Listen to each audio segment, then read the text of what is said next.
خوش اومدید چنل خودتون با ترفلایلی.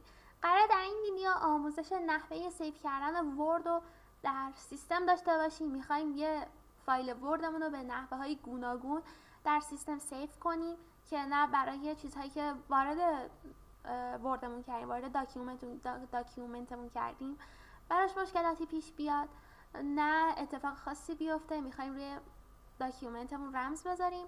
ولی قبل از شروع آموزش ازت خیلی ممنون میشم که چنل خودتو سابسکرایب کنی، ویدیو رو لایک کنی، کامنت بذاری و حتما زنگوله پیج رو فعال کنی. بریم که داشته باشیم.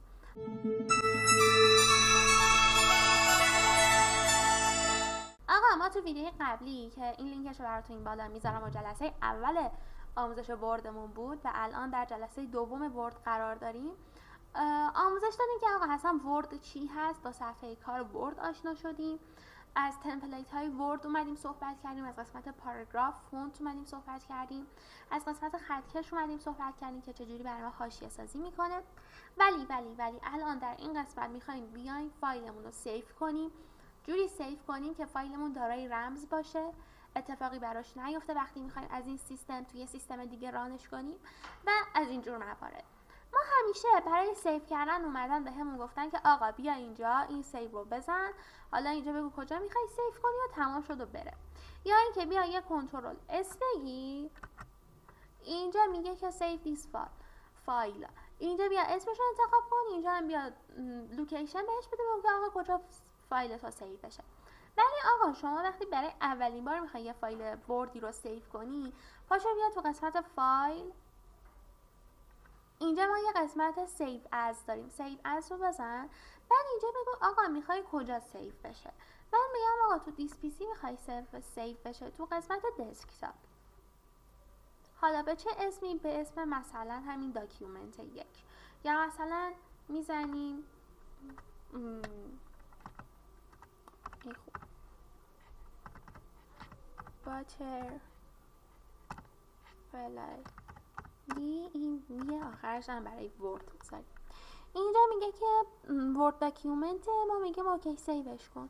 این دیگه سیو از شد. ما دیگه هر وقت بخوایم یه فایلی رو سیو کنیم، همین فایل رو بخوایم سیو کنیم، اگر چیزی روش بنویسیم همین کنترل اس میگیریم، همونجا دیگه سیو میشه. پس شد برای اولین بار که ما خواستیم یه فایل رو سیو کنیم، یعنی از سیو از استفاده میکنیم. حالا من میام یه دونه فایل جدید باز میکنم. برای باز کردن یه داکیومنت جدید میومدم کنترل و ان رو میگرفتم و یه داکیومنت جدیدی رو من باز میکردم. حالا میخوام این فایلم رو سیو کنم جوری که رمز داشته باشه. میام از قسمت فایل سیو از میزنم، میام دیس پی سی، میام توی قسمت دسکتاپ. حالا مثلا این همین اسم باشه. ما اینجا یه دونه تولز داریم، تولز رو که بزنیم، خب اینجا ما میایم توی این قسمت برای ما میاد میگه که آقا رمزت رو انتخاب کن. ما اینجا دو تا گزینه داریم. گزینه اول چی گفته؟ گفته پسورد تو اوپن، یعنی آقا اگر تو این سیستم من کسی خواست فایلم رو باز کنه، اینجا حتما اجازه داشته باشه که به من رمز بزنه. اینجا پسورد تو مودیفای، ما اینجا نوشته فایل شیرینگ آپشن فور دیس داکیومنت، ما این رمز رو میذاریم که این فایل اگر اومدن پخشش کنن، شیرش کنن این ور اون ور، حتما اول رمز رو بزنن، بعد بتونن که فایل رو بفرستن این ور بفرستن اون ور و از این جور کارا. الان مثلا من برای پسورد تو اوپن 1 2 3 4 میزنم. خب اوکی رو میزنیم. اینجا دوباره میگه رمزت رو انتخاب کن. اوکی. تو دسکتاپ داکیومنت 5.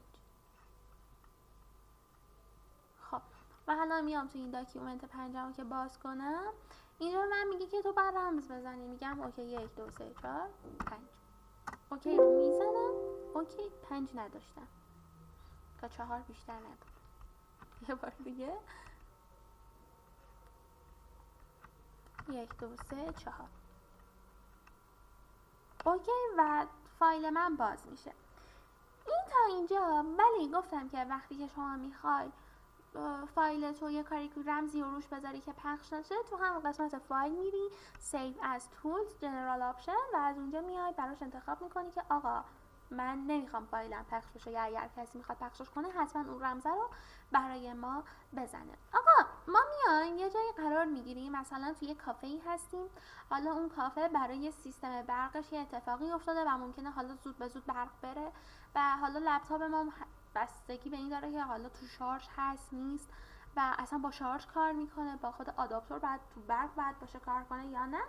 ما اینجا نیاز داریم به یه چیزی که فایلمون حالا هر 1 دقیقه سیو بشه. خب آقا میای تو قسمت فایل قرار میگیری، تو این قسمت مور میای، اینجا یه نه آپشن داره. آپشن رو که میزنی این قسمت برات باز میشه، میای تو قسمت سیو ها. خب اینجا اومده گفته که سیو به صورت اتوماتیک بیاد برات سیو بشه هر چند دقیقه‌ای که میخوای. من روی 1 دقیقه گذاشتم، حالا تو مثلا میتونی بیای روی 5 دقیقه رو 6 دقیقه بذاری. خب که حالا من رو هم 1 دقیقه گذاشتم که آقا من هر چی سیو کردم به صورت اتوماتیک خودش اینجا سیو بشه و مشکلی براش پیش نیاد. اینم از بخش سیو کردن که تو به صورت اتوماتیک بتونی سیوش کنی.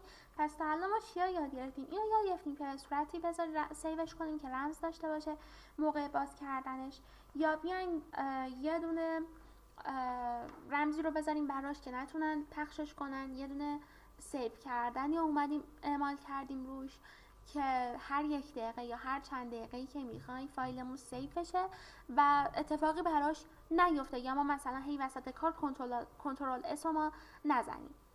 ولی یه نکته که خیلی جذابه برای همه، ممکنه ما یه فایل وردی رو توی سیستم خودمون درست کرده باشیم، مثلا با فونت بی‌نازنین.